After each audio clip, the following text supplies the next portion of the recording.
Where's Ken?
So, Ken, you around?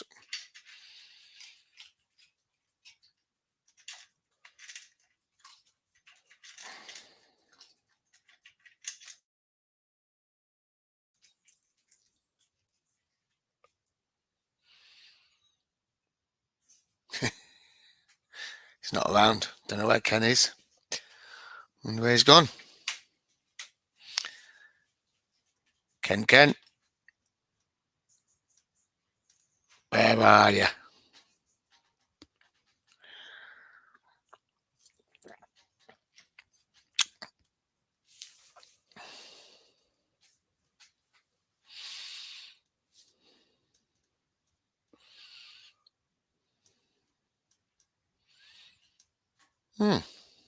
Strange.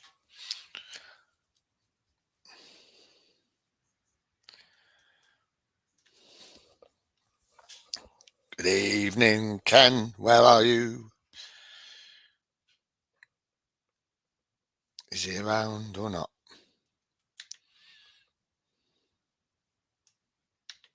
It's a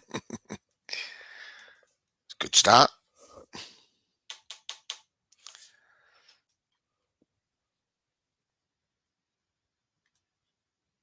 Do.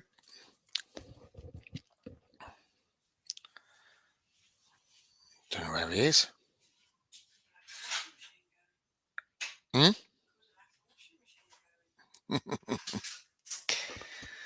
It's vanished.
So, well, good evening.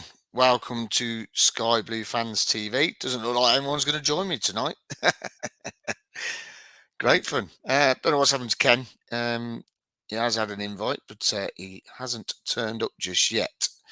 So we are. Gar is here. Good evening. Can you hear me? Good evening. Can you hear me? Yeah, I can hear you. I can hear you. Can you hear me? Yeah, is that good? Better. You sounded really distant last time. I can hear you now. Here we go. Oh, I don't know, mate. Not too sure. I don't know. I'm not too sure. I think it was just Teams, mate, to be fair. So, it's just one of those, isn't it? So, So, let's see if anyone joins us tonight to talk about all the fiascos going on at our wonderful football club. What do you reckon? So, well, I mean, it's just one of those, isn't it? Yeah, it's a disaster at the minute, to be fair. Everybody's, we just want to play football, don't we, at the end of the day? That's what we were here for. That's what we were looking forward to the season starting. And no one's seen a home game yet, and it's halfway through August. So, and it doesn't look like we're going to see one soon, does it? No, I mean, it's looking quite dreadful, to be honest. I mean, it's like having a helium balloon that has been slowly let down since April, when we finished on a high, and it's just gone down and down and down, and it's going to end up in the sea somewhere. It feels like it, doesn't it? It does, mate. To be fair, it does. Not very good at the moment. I don't know where we go from here, to be honest, because I would say Robins would want games to be played ASAP. I hear we're looking at other grounds, possibly Milton Keynes or Birmingham. That could be an option, but they need to make an announcement soon, don't they? To be honest with you, I mean, it's like we were talking on the coach on Saturday about how the logistics of getting to Huddersfield at the weekend, getting a coach organised, getting fans to get their tickets, getting the fans to book the coach. I mean, it's such a short notice. I mean, I thought something might have been probably announced tonight, but nothing's come out at all. It's just it's all quiet, mate. All quiet at the moment. I don't know where the club are on statements, but they should really be. It's end of Monday night going into Tuesday now, so people need to make plans, don't they, and stuff like that. So you'd have thought they'd have made an announcement today, knowing that we all know that the game on Saturday is going to be off. Well, I mean, I've heard, I don't know how true it is, but they're struggling to get police to police it. So that's one reason. Also, such a short notice to sort it out. But I mean, do you think they might be in talks with another club to go and play somewhere else this weekend? Definitely, I reckon the favourite for me would be Milton Keynes, because it's a big stadium. Wouldn't have a problem getting all the season ticket holders in there. They'd have to supply some sort of free transport, I presume, as well, though, if they're going to do that. We'll wait and see, but my bet is that it's going to be either Birmingham or MK Dons, but because I think they want the games to be played. I don't think they want them stacking up, because people will lose interest and the club will lose money. They need revenue coming in now, don't they? Well, yeah. I mean, if it doesn't go ahead Saturday, I mean, you're looking at that would be 3 games in hand on everyone already, and we'll be bottom of the league. And the sponsorship, you've got to think about sponsorship, and people have got commercial boxes and stuff like that. They could be looking for refunds, won't they? Because they paid their money up front, paid a lot of money up front for corporate boxes, and they haven't seen any football yet. So that's going to be a big problem for the club to sort out, and hopefully they can claim it back somehow. I don't know how, but they can claim it back off WASP maybe. Good luck with that, because I don't think it's that much money. I mean, if any fans are out there that are going to listen tonight and they want to put a little comment up, let us know what your comment is, if you want us to give you a shout out or whatever. But I mean, it's and how you're feeling. I mean, I was on the coach Saturday going to Millwall with the tavern, Sky Blue Tavern. It was a great journey until about probably 35-45 minutes into the journey, and everyone was going, I mean, all we heard was, "Oh no!" That's all we heard. And looked on your phone, and there you go. It's Tuesday night's been called off. So I mean, what Wasp were blaming us about our referees and the pitch inspection that we did, thinking that we had told them to sort of call the game off, tell them it wasn't fit, and then Wasp had their own independent people that went in, and they've said it's not fit. So, I mean, where do we go from here? Well, the EFL had an official.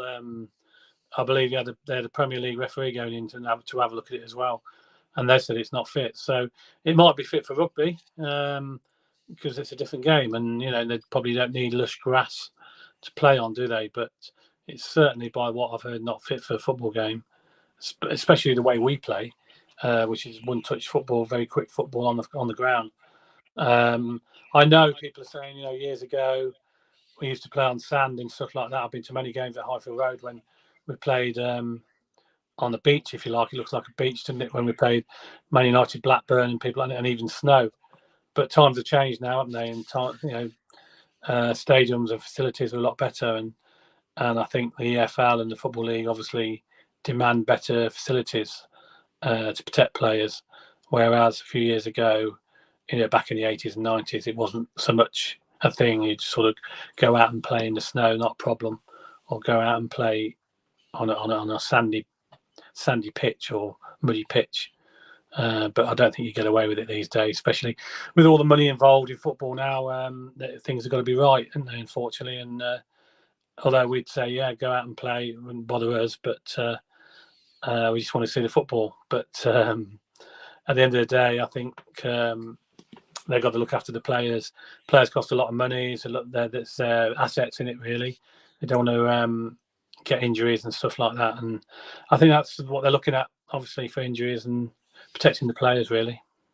Yeah, I mean, when you look at what Jody Jones went through, 3 ACLs, you imagine playing on a surface with players that are worth now for us as a club 10 million plus, a few of them, and if they get injured, and it could be, I don't know, career-ending injury, couldn't it? Really, to be fair, without a doubt, and that's what they've got to think of. Clubs have invested a lot of money and time into players, and if they can get injured on a pitch which is not really up to scratch, then that's what they want to avoid, and they can't be playing on pitches like that with holes and divots in and stuff like that. So it might be all right for rugby, I don't know, but they play a different game to us. But I would say personally, it's not fit for any game at the moment, because it's not safe for us, and I wouldn't say it's safe for any of their players either. Yeah, I think they came out and said that it wasn't fit for rugby as well, didn't they? So fair enough. Yeah. I mean, our Victoria's just got in touch with her. She's gone. She was going into the season optimistically, and the Wasps have really killed all our momentum. Trying not to feel completely demoralised at the moment. So, well, we've been stung. Pardon the pun, we've been stung by the Wasps, haven't we? We've been stung. I've been batting them away all weekend. None of us, to be honest, expected this. Bit of a bombshell for everybody, because I say we're all looking forward to the season. We had a great pre-season. I went to Spain, as you know. We had played well over there. We got some good result. It got a good result against Forest, and we were looking good. Come back, and I say we won all our pre-season games, and then we got hit by the pitch fiasco, which nobody knew about and nobody expected. And it's just a shambles, really. Somebody somewhere should have known that pitch was not going to be playable come August. Surely they had somebody looking at it. I'll be finding very, very, very naive to say that nobody knew. Somebody somewhere knew, and obviously weren't passing the correct information over. I mean, when I was on the coach Saturday, I bumped into a lad on there. He's come all the way from Australia, and he come over to see his dad and his granddad, and his name was James Rafferty, and he came over the week before the Rotherham game, so he's had to fly halfway around the world, expecting to go to Rotherham. Didn't go because obviously it was postponed. spending some quality time with his family. And then the Wednesday night was moved to Burton. He couldn't get there for some other reasons. Yeah. And then they decided to come on the coach and go to Millwall, which they had a great time. I mean, his granddad, Sky Blue John Kerrigan, was what a bloke. I mean, he'd been following the city for 60 years, and he was brilliant. I mean, if other people want to hear the interviews, you can hear them from Saturday on our podcast. And you know, he was really downhearted because he was expecting to go Tuesday night. His flight's back to Australia on Wednesday, so he's come all this way, seen one game of football when he wanted to go and see probably three or four games, and he hasn't been able to. Well, I bet there's a few, probably not as far as him, but there's probably a few that have come over and pre-booked holidays and stuff, especially in the summer when the school's on holiday and stuff. People come over, book holidays, fans that live abroad, especially the August games are the most popular, obviously, because the weather's nice. And there'll be quite a few fans, I think, in the same situation where they've booked time to come back to the UK to coincide with the fixtures, and now they've there's no game, so they're going to be out of pocket. So I don't know what the club are planning. They said there's going to be some sort of compensation, hopefully, for supporters, or we'll see what they come up with, but.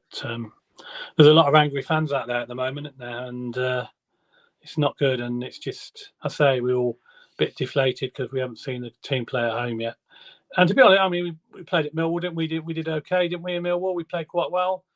Obviously, just the indiscipline let us down. I think in the end, a couple of mistakes from players who don't normally. Well, I say don't normally.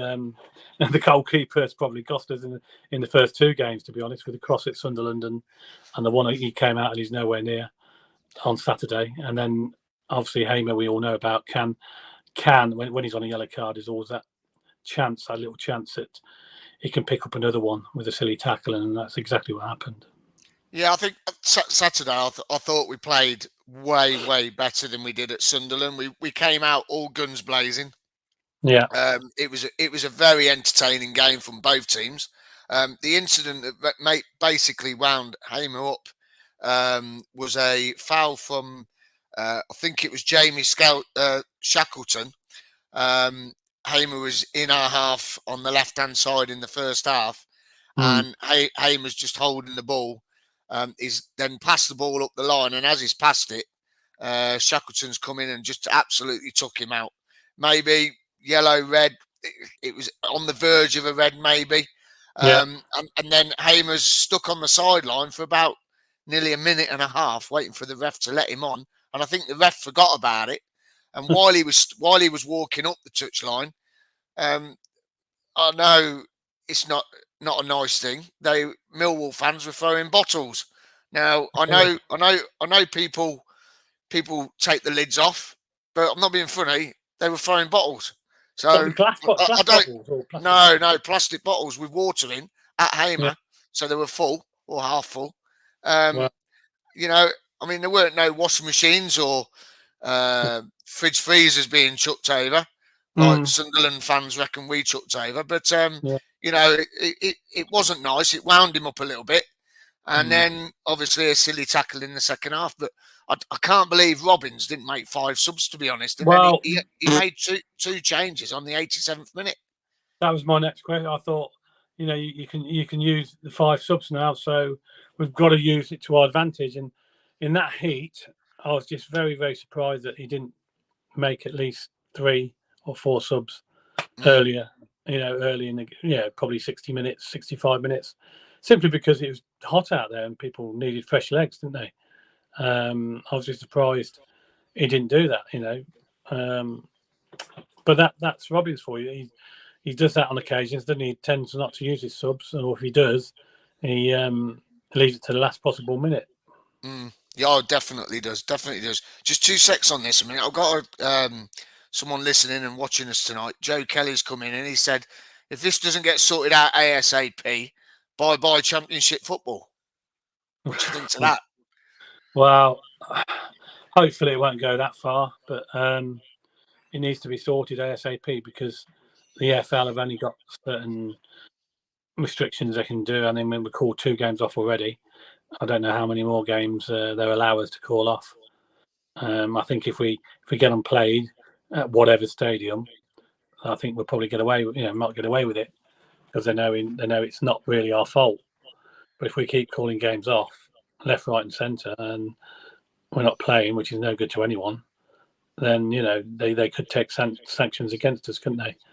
And we don't want that. That's the last thing we want. So I think Robbie wants to play the game. So that's what I'm hearing. I'm hopeful the club will sort a pitch out somewhere or a ground, even if it's till the World Cup break, in November. A temporary deal somewhere, and that gives them plenty of time then to get the pitch sorted till November, and we can play maybe a MK Dons. Or I know it's not ideal. It's a bit upheaval for the fans again. It's always the fans that suffer for anything like this, isn't it? We're the ones that suffer. It costs us money, but I hope the club will step in and provide, hopefully, free transport to whatever stadium we play at. Yeah, thanks for that comment there, Joe. Glenn's been in touch as well. He's just gone that most Wasp fans that have contacted us seem to have a common sense of approach and want the matter sorted before it goes toxic and escalates again. Do you think it will go toxic and escalate again? We walk away again, and when we've just signed a 10-year deal, 7-year deal plus an add-on of 3 years if needed be? I'm hoping not, because we don't want that. That's the last thing we want, to be honest. I thought the relationship between Wasps and the club was a lot better since Boddy's come on board. They seem to have settled the differences, didn't they? And now it's all been blown up again. So somebody needs to get hold of it and deal with it and sort it out and lay the pitch.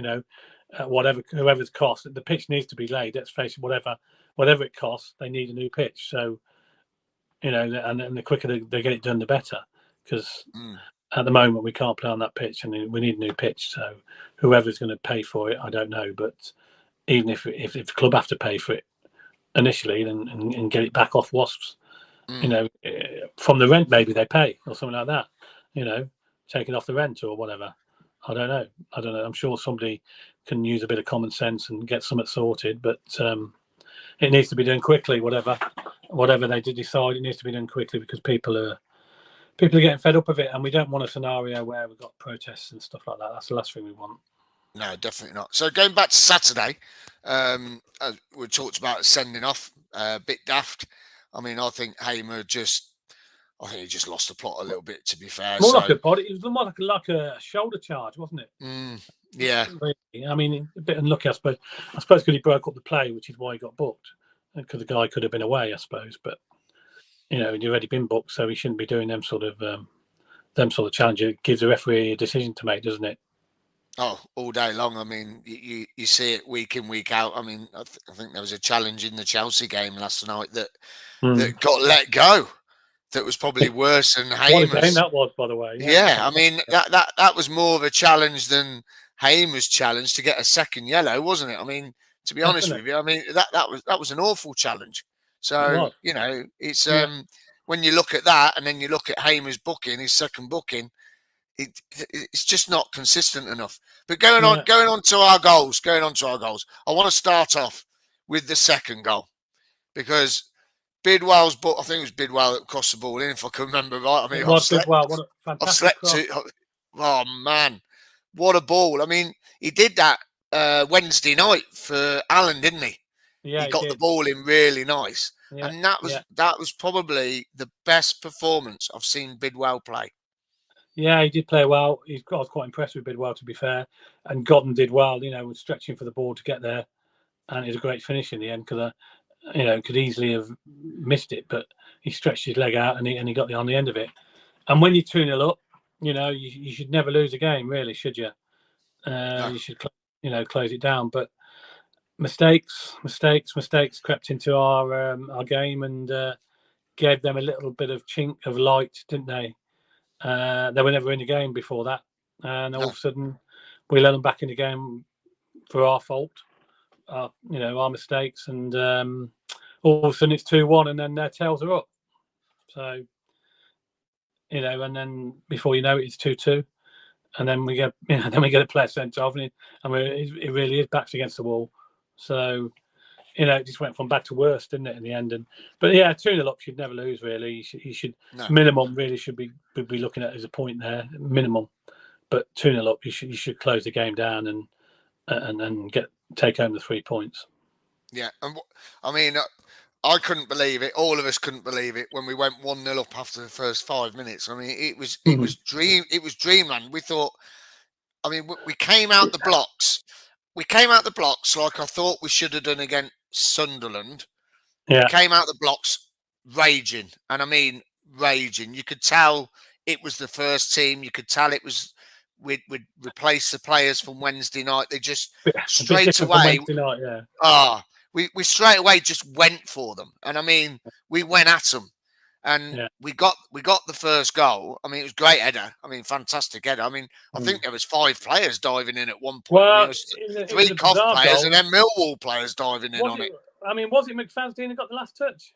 Yeah, McFadden. Yeah, he claims it. I mean, there was a bundle of players ended up in the net, didn't they? Yeah. But yeah, we'll take that, all day long, because it's not very often we score goals like that, to be fair. But yeah, we'll take that all day long. It was good. It was good. It was good. It makes a difference for us to be winning aerial battles against teams like Millwall, doesn't it? Yeah, definitely. Because they're normally, a very, very aggressive sort of team. So for us to dive in and not be scared and get ourselves hurt like McFadden did. And they all ended up in the net, didn't they? And the goal was given. I mean, the referee easily could have blown for a foul there, couldn't he, somewhere? Because there was a lot of bodies there, weren't there? And you sort of half expect the referee to blow a whistle and say, "Oh no, foul," But no, fair play. He got allowed. So, and there was nothing wrong with it really when you look at it. It was a fair challenge, and we just a load of bodies ended up in the net. That was all, but along with the ball. So yeah, that was good. That was good. It don't matter how it goes in, mate. Just get it in. You know what I mean? But I mean, we were like looking at the second half when we went down to 10 men, and Vic had a good chance, Alan had a good chance, Sheaf had a good chance, and then there was a claim for handball, and it really did look like the player lifted his arms in the air as if he was going to stop it, something like that way. Yeah, and it came off his arms. Do you think in the Premier League, VAR would have pulled that up? Yeah, probably. There was a couple of occasions. There was a few shirt pull-ins as well in the second half, which they're trying to clamp down on now. I mean, you look at the Chelsea game, there was a foul on, who was it, Cucurella? One with the curly hair. They pulled him with his hair, didn't they? Pulled his hair, pulled his hair. That's quite sure. But yeah, VAR myth things as well, don't they? It's easy done, but yeah, that's the problem. Do we want VAR in the Championship or don't we? Sometimes it goes for you, sometimes it goes against you. Sometimes you might get decisions that referees are also only human, as you know, and they do miss things. But when it's sort of a clear handball like that, then you expect either him or the lino to pick it up. Yeah, definitely. But so what about that's disappointed? I mean, Simon Moore's had a mare, hasn't he? I mean, to be honest with you, I mean, it's 2 games on the bounce now for Simon Moore. He's come out for a ball and he's done a Lee Burge. Although Lee Burge, I've seen a clip of his save at the weekend, and it was a winning save for Northampton. So fair play to him. So I think Simon Moore's turned into Lee Burge. Well, end of the day, what was he doing? What I mean, there was no way. He was nearly outside the box, weren't he? He come that far out. He was never going to get there. Never going to get there. And they had defenders. Leave your defenders to deal with that sort of situation. There's plenty of defenders in there. He just stay where he is, stay on his line. There wouldn't have been a problem. The ball would have gone back to him probably, or it would have been cleared. But when he comes out like that, he puts pressure on everybody. Then the defenders start panicking. And then the ball ends up in the back of the net with no one back there to guard it. You know what I mean?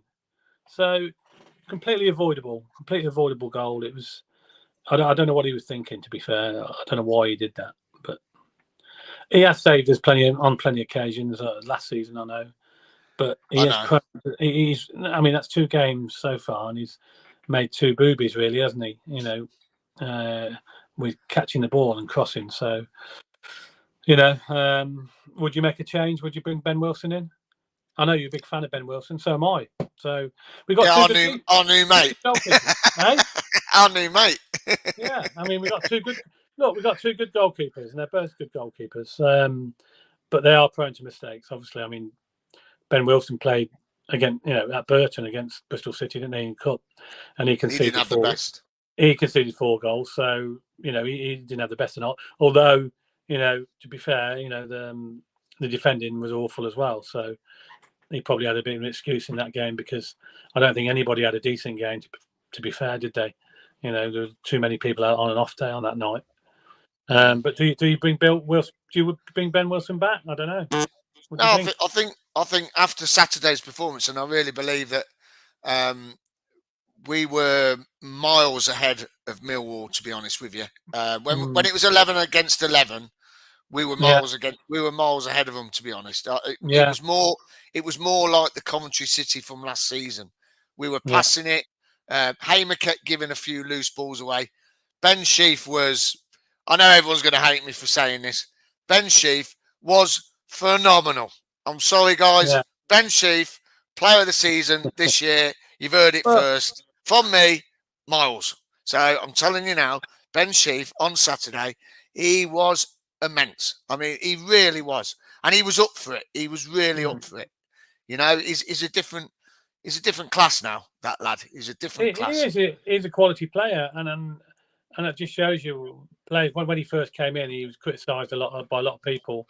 He played a lot of loose balls, but it took him a while to get into the way we play. We play quite high pressure football and on the floor, and it did take him a while to settle in. And he did get a lot of criticism, didn't he, off the fans? So, but to be fair, that second half of the season, he was fantastic for us. He played really well, and I think this year he's going to be a big player for us, and hopefully. Palmer will do the same. He's just getting into the way we play. It might take a few games, but I think he'll be another one. He's got quality, obviously, we can see that, but he might take a few games before he gets his feet under the table, if you like, and gets into the way we play. So he will make mistakes. He will probably give the ball away a few times, but he's only going to get better. And I think Casey Palmer's a great signing. Along with Ben Sheaf, who's going to be a fantastic player. I agree with you. I think he's going to be a fantastic player this year. I'm looking forward to ideal replacement for Liam Kelly, really, if Liam Kelly's going to be out injured for long periods. Yeah, definitely. I mean, Glenn's just said that 2 assists in 2 games for Bidwell. Looks like a Swansea player who was key for them. Yeah, definitely. That one? Yeah, I agree. He's another one. He's took a lot of flack when he first started, and he hasn't had the best of starts with us. But he's been played in different positions, hasn't he? And he hasn't had a great start for his career at Cov. But the last 2 games, he's shown that he can do a job. And I say Robin's not stupid. He knows good players when he sees them, I'm sure he has faith in it. That's why he plays them, because he knows he can do a job for the team. So. Yeah, Bidwell's another one. I think once he gets his feet under the table and he gets a few more games under his belt, he could be a good asset for us as well. He also says that we're missing Kelly. Really? I don't know. Well, he's got the experience, Kelly. That's a good thing I'd say about Kelly. He's got the experience, but he's so injury prone at the moment. We have got players that can replace him now, like Ben Sheaf. Like Casey Palmer. We've got plenty of midfield players at the moment that can come in and do a job that Kelly does. But I mean, we're not knocking Kelly. He's been a good player, good servant for us. He's done well when he has played, but at the moment he's a bit injury prone. So, we've got a lot of younger players coming in, and the way we play, I suppose Robin's thinking maybe Kelly's legs are getting on a little bit, and he prefer a young lad in there instead of Kelly. I don't know. Only Robbins knows that, but. He's still at the club, Kelly, so he hasn't gone anywhere. So once he gets fit, he might be a good experienced player and to come on from the bench. I want to go on to Robins. I mean, there's not that one. That's the wrong one. I clicked the wrong one. Have a word with myself. Joe Kelly. He's come up with this here. I mean, I was just thinking when you mentioned Mark Robins. I was listening to his interview Wednesday on the way back. I was listening to his interview on Saturday on the way back. Friday, I listened to his interview before the Millwall game. And he seems a little deflated now. We've got this comment here. If the pitch fiasco don't get sorted, it's possible big players and the manager might leave. And who could blame them? Absolute farce. But then, on the other hand, you've had AD come out today saying how wonderful it's been in the last 5 years and that we have to put the rough with the smooth. And this is another hurdle to get over. So, I mean, Joe Kelly's got a great point now. I mean, that's a superb question. And I did feel that Wednesday, Friday and Saturday that Mark Robins did sound a little bit fed up. Yeah, and fed up. He's not happy with the situation. I say you can't blame him really, because he's here to get the football team sorted on the pitch, and as to play good football, and especially at home, we need to pick up maximum points on our home games, and that's what he looks for us to do. Now, for it to be in August and not to have the home pitch ready, obviously he's not very happy about that, and quite rightly so. So it's thrown his plans into chaos, really, hasn't it? Because they're training at the moment, they don't know who they're going to play next, because this game's been called off, so they can't really prepare properly because you don't know if you're going to play Huddersfield or we're preparing for the following game after Huddersfield. So it's a completely different team, so different tactics maybe. So you've got to. So he's going to be upset, and yeah, quite rightly so. So I'm with him all the way. I'm very frustrating, but there's not a lot we can do, is there? And I think Robins knows it's one of them things I think that's happened, but I'm not saying nobody expected it, and it's just a big blow to him, I think, and all the coaching staff and the players, of course, because they look forward to games just like the fans do, and not being able to play at home is a massive blow to us. And even though we have played very well in the 2 away games we've played, apart from the Bristol City game that I'm on about, the 2 league games, we have played quite well, and we've got 1 point, but we really should have had 3 points on. To be honest, we should have had 3 points on Saturday, shouldn't we? So we should have 4 points, really. But if it weren't for the silly mistakes. So it's not as if we're not playing well. We are playing well. But we just need to be playing at home and get a run of games together and get some points on the board. But the longer it goes on into the winter months, when the weather gets bad, and you're not going to see so many fans there because it's going to be cold, wet Tuesday night, and hardly going to be anybody there, and the players are not probably going to be up for it like they would be now. You're going to get games like we did last year when we lost at home by silly old goals and stuff like that. So it's important to get playing ASAP while the weather's good, and get the for early months and get the points on the board. I mean, I've looked at the results this weekend, and I think this league is people are winning, people are losing that you think should be winning, and those teams are losing or slipping up and drawing. Yet teams you think aren't going to win are winning. I mean, look at it early days? It's early days. Look at Blackburn. Blackburn are doing fantastic, haven't they? They've won all the games, haven't they? Blackburn. They've had a new manager come in, and they're doing well. And of course, if you're winning, it builds confidence, doesn't it? So whether they're going to be still up there come the end of the season, it'd be hard to say. But there's a long way to go, and I don't really look at the table until sort of Christmas time, when you can have a good view of the table, and you've got a good, decent run of games under your belt, and see where you pick points up and where you've lost. So I sort of judge it.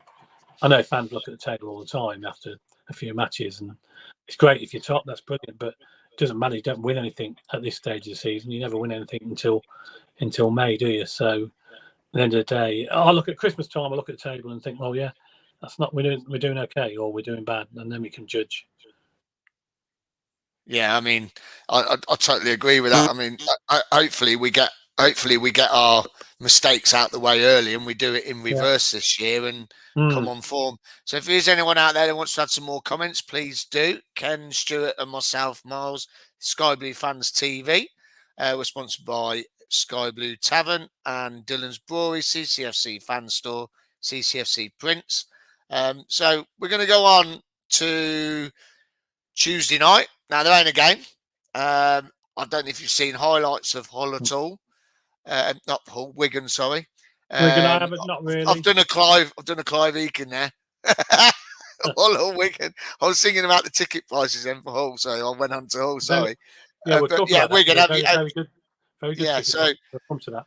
Yeah, so Wigan, I haven't watched. I'm going to open honesty. I haven't watched any highlights on ITV yet. I've not had the time. I've been busy. I get to the games, and that's me at the moment. I mean, have you seen anything of Wigan yet? No, I've only seen the highlights I've seen on telly. I suppose it's difficult to judge the teams that come up, isn't it? Rotherham have got a win under their belt, haven't they? They've got 2 wins. I'm not sure, but they seem to have got some points on the board. Wigan, I mean, I haven't seen much of them, but they've just come up, so they're a new team, like Sunderland. So they're looking to pick as many points up as possible. So they're going to be up for it for the first few matches. So, but on the team, I look at the team on paper. I don't particularly think they've got any superstars in their team. A pretty average team, really. I mean, they're sort of teams we should be beating, considering if we put our team sheet against theirs. I think our team sheet is a lot stronger than theirs, put it that way. And they're the sort of teams we should be looking to beat, which is no disrespect to them, but I think we should be, and on the quality we've got compared with what they've got. But of course, as you know, it doesn't always work that way. It's down to on the day. So, and when you come up, when you get promoted, you get a bit of momentum, don't you? And if you get a couple of good results, then you never know. So they'll be looking to pick up maximum points wherever they can. So they'll be disappointed with the games called off, I'm sure, just like we are. But that's another game, another home game, and really we should be looking to win. I mean, the club have lost a lot of money out of this because they've announced today that you can get refunds on your Rotherham tickets, your Wigan Athletic tickets. Now Rotherham, they're expecting a bumper crowd, so the club are going to be feeling this, aren't they now? Yeah, definitely, without a doubt. I mean,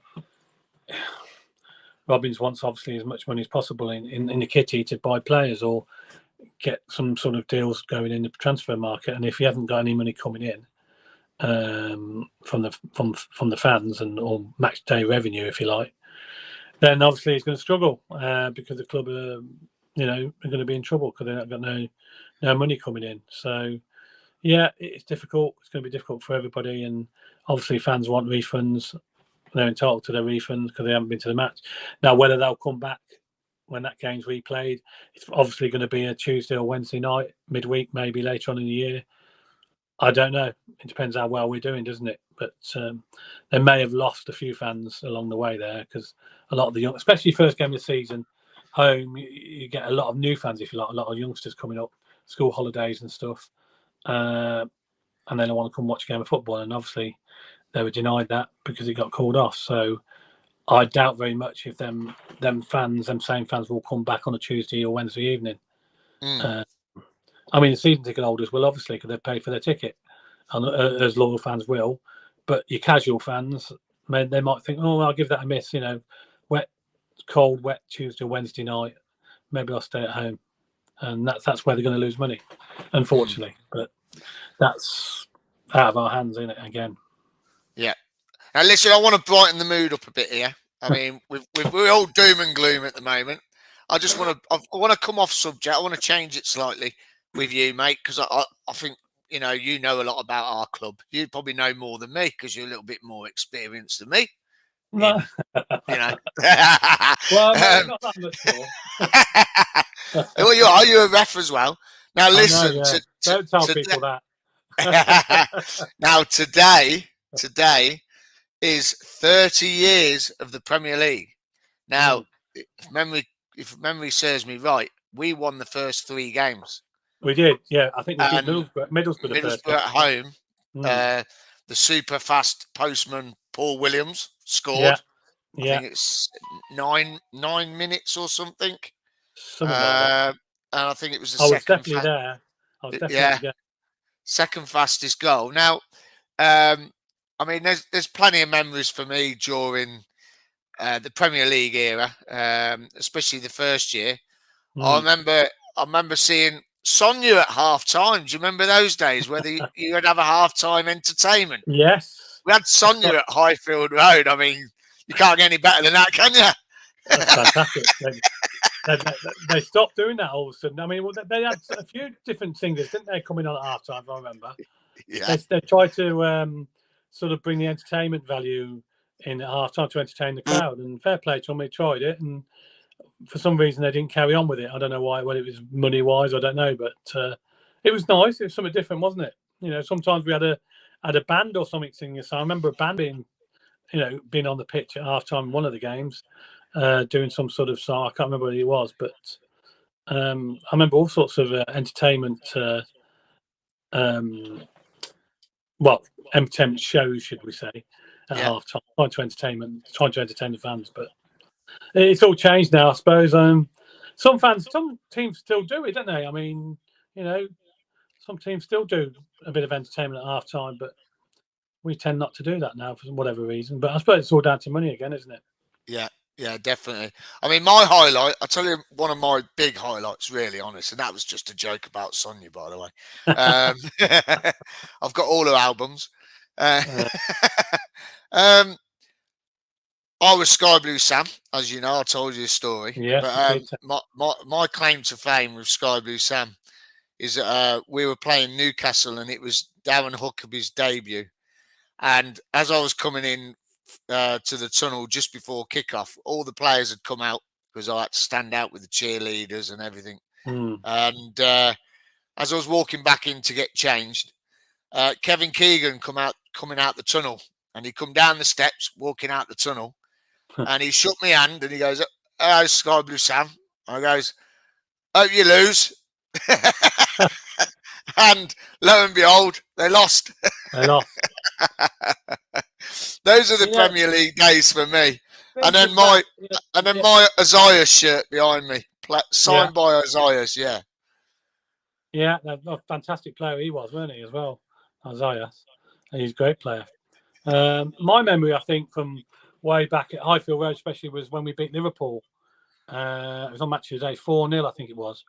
I don't know if you remember this. Back in the 80s, this was.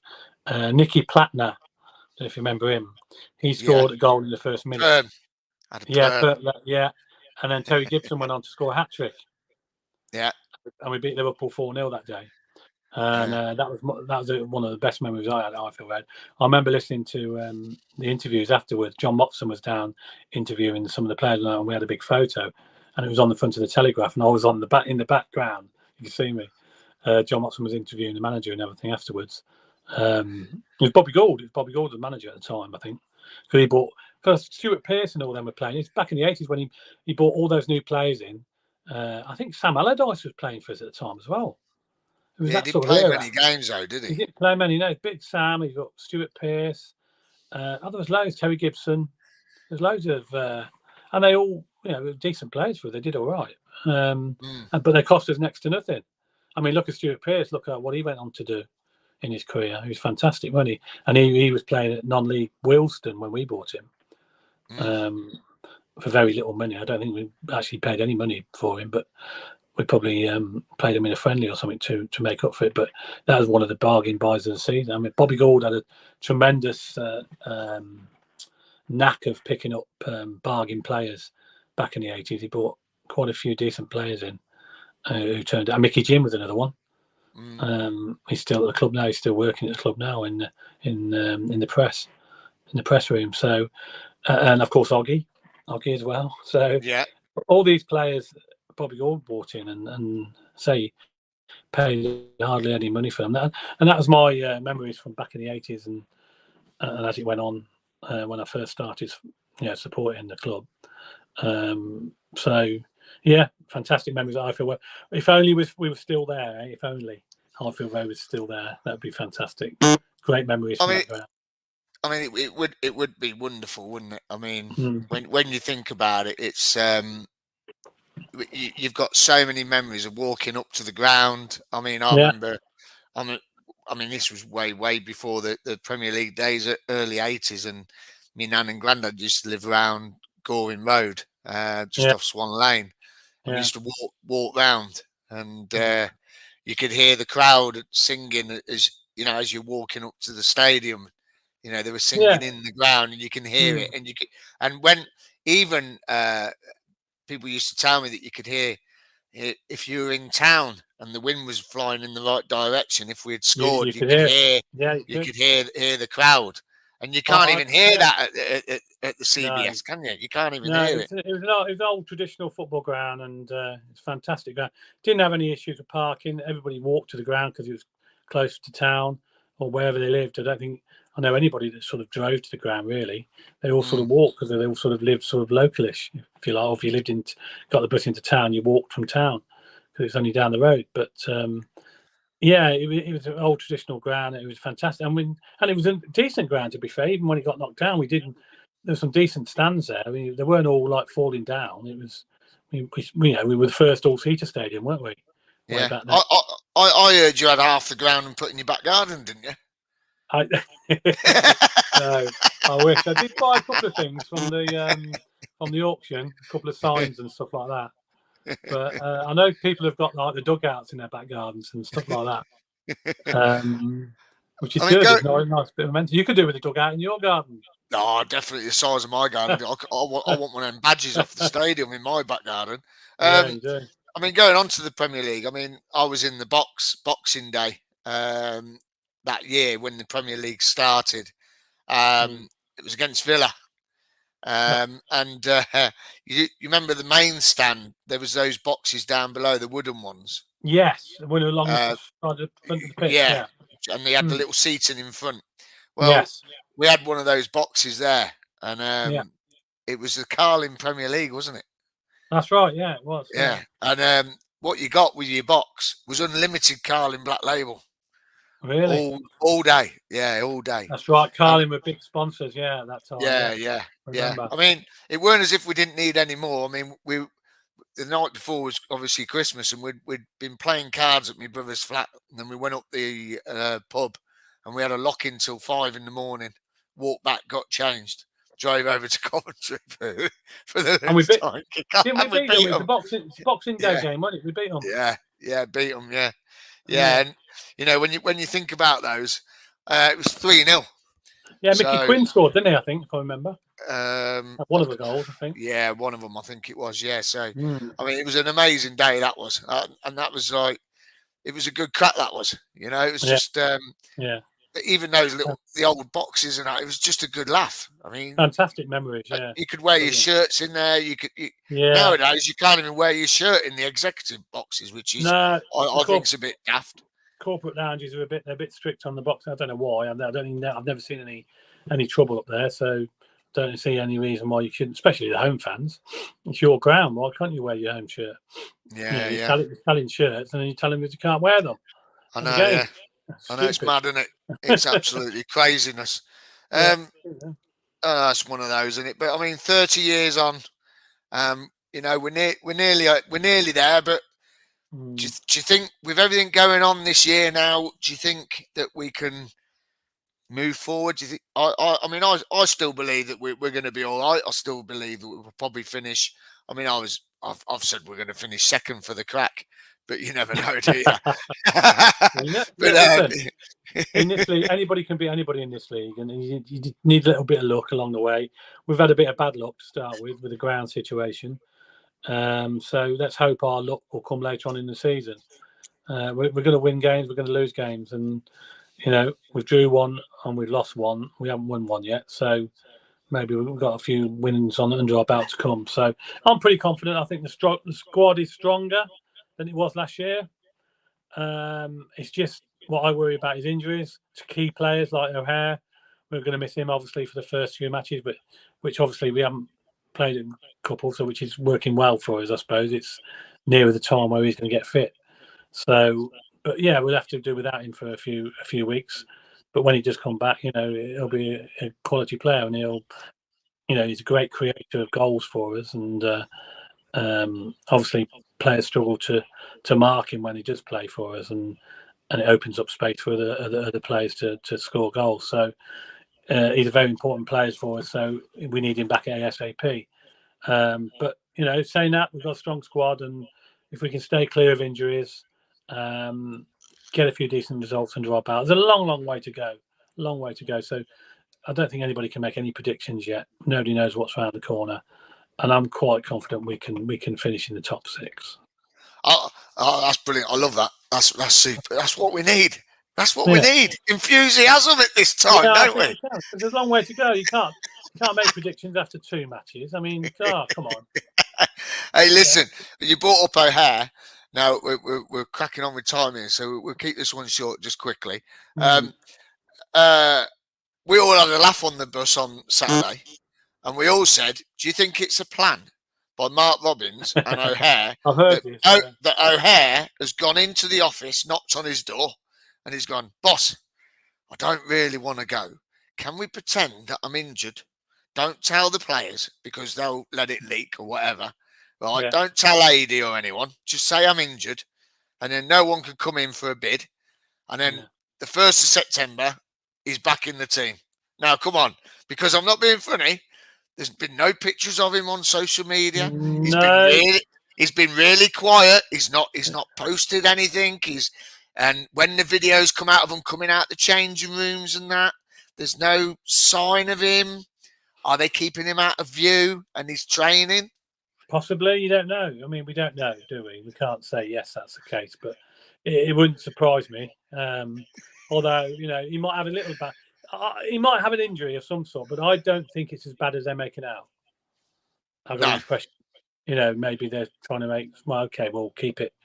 We won't tell anybody how bad it is, and then all of a sudden he's going to be fit come September.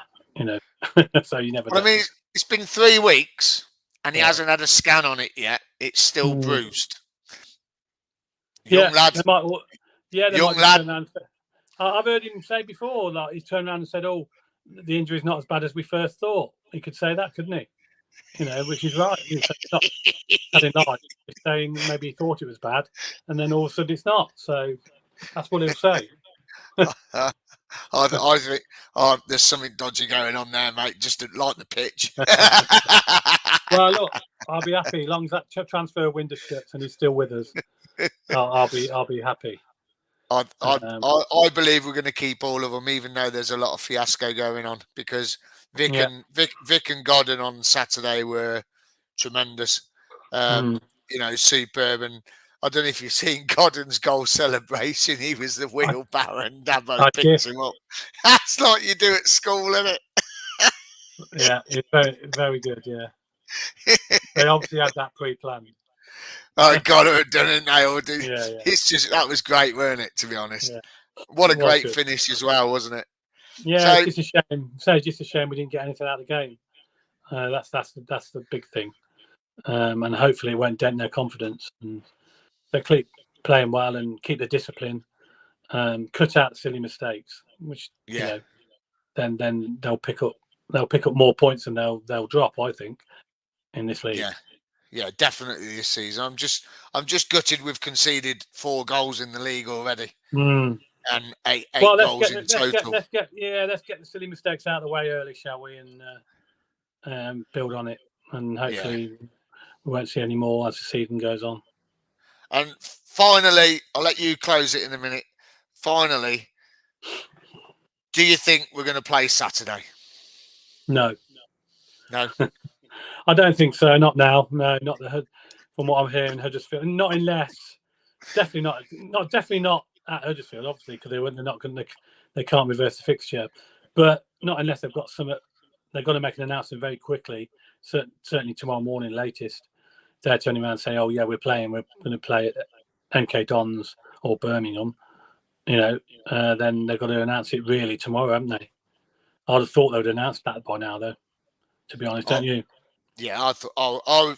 I've been checking my phone all day. It's been driving me mad. I said to myself I wasn't going to check my phone. And I did. I said to myself, I'm not checking my social media today till after work. But it kept pinging and pinging, and I thought, oh, here's a notification, isn't? But it wasn't. It wasn't. Do you know what? It's just, yeah. If it don't go ahead, it don't go ahead. With 3 games in hand, we'd be bottom of the league. Who cares? We're Coventry City, and we do what we want. Yeah, because no one wins anything in August or September, do they? At the end of the day, no. You can be bottom of the league, but and still go on and win the league in September. That's been done before. And look at Forest last year. I mean, not Forest, they were bottom of the league, weren't they? Yeah, they ended up going up. So you never know. After 10 games, I think they're still bottom of the league. I think round about there. So they were. Anything can happen. Anything Definitely. Can happen. So football's a funny game, and it can change just like that. Definitely. But I'm pretty confident we can turn things around and once we start playing, certainly the home games especially, and get points on the board. Yeah, cool. Listen, before you close us out for the night, can I just say a big thank you to everyone that came on the Sky Blue Tavern bus on Saturday.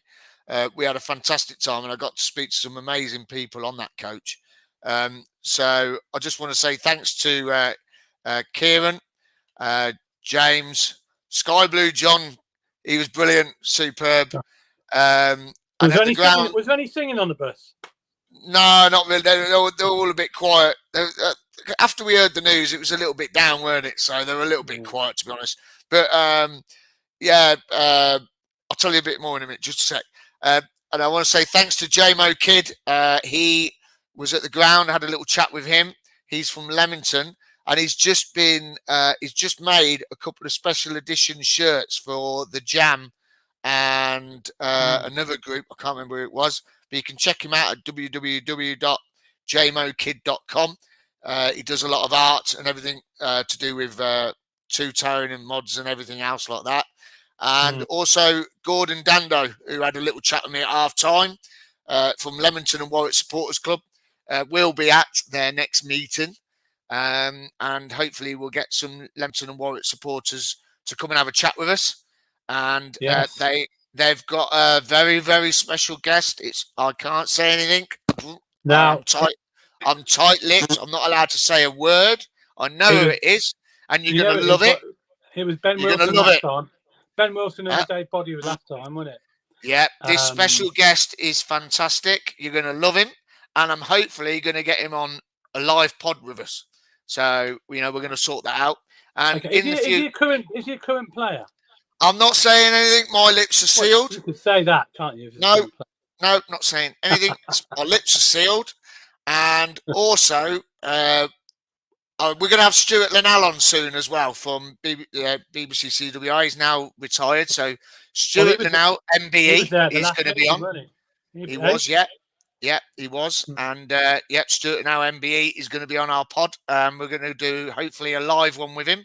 He can't do this week because he's got a very, very busy week. He's expecting another grandchild. And so he is not around this week. But he will be on very, very shortly. So look out for that one, guys. So all exciting things on its way. Let's hope we do play Saturday, which I don't think is going to happen. No. But Ken, and when is that next meeting, Myles? They haven't announced the date yet, so they will be announcing the date very shortly because it's all tight-lipped. I can't say anything. Top secret. I got Ben Wilson's shirt last time in that auction, so maybe they'll bring in this special guest. Might bring one of his shirts. Never know. You never know. But you're going to love him. You're going to absolutely love him. He's going to be great. Super. He is. He's spot on. You're going to love it. And if I can get him on here with us lot, with all the guys and everyone, Mark, Glenn, Victoria, Danny and everyone, if we can get him on here, they're going to love it. It's going to be a great night, that is. And they're just going to absolutely be buzzing for it. I can't tell you anymore. I can't tell you. Sorry. No. It's top secret, Zipped. Go on, Kate. Give us some words of wisdom before we go and see. Is he a midfielder? I'm not saying anything. I'm not allowed to say anything. Top secret guest. I'm hearing in my ear now who this is. No, never. Not telling you. Well, that's it then. We've run out of time, I suppose. No games, unfortunately, so we've got to enjoy the sunshine at home. The green grass of home, of course. What green grass? We haven't got any green grass. We've got green grass in the garden. That's the only green grass we'll see. Hey, I come home from work today. Cheryl, my wife, said, it's been raining here. I said, hey, you haven't had any rain? She goes, yeah, it's been raining. I said, nope, I haven't seen any. Have you seen any, Ken? Well, there was a couple of spots of rain, actually, when I was out in the Cotswolds today. But it wasn't a lot. It was just like splatterings of... But then, literally 5 minutes and it was gone. Stopped. So I don't know if it was a little shower or maybe, but it was very, very little. It wasn't a lot. So, nowhere near to be saying you can end your hosepipe ban or anything like that, because we need a lot more rain than that. But no, we're not moaning about the sunshine, are we? Oh no, I'm certainly not. You've lost your tan now. I've got a tan. You've lost. I know. I've lost it. I come back from Skegness. I've lost my tan. Got it in Spain. I went to Skegness. I've lost it. It's so yeah. Off. Right, that's it then. You've been listening to Sky Blue Fans TV. Thank you for joining us, Myles. Thank you very much, and myself, Ken Stuart, and thank you for all the guests and the comments that people have made. Hopefully, we don't know when. We can't tell you when we're going to play next because we don't know. So just stay tuned, and hopefully we'll have some good news very, very soon. All going well, and hopefully the club will look after the fans who feel very let down at the moment because we've got no football to look forward to. 1 point on the board out of 2 games, not too bad, but really it should be 4, shouldn't it? Really? Yeah, 4 points should have been all day long. But never mind, that's football for you. Early days, loads of more points to be won and lost. So stick with us, and all I'll leave you with: play up Sky Blues. Good night to you all. Play up Sky Blues.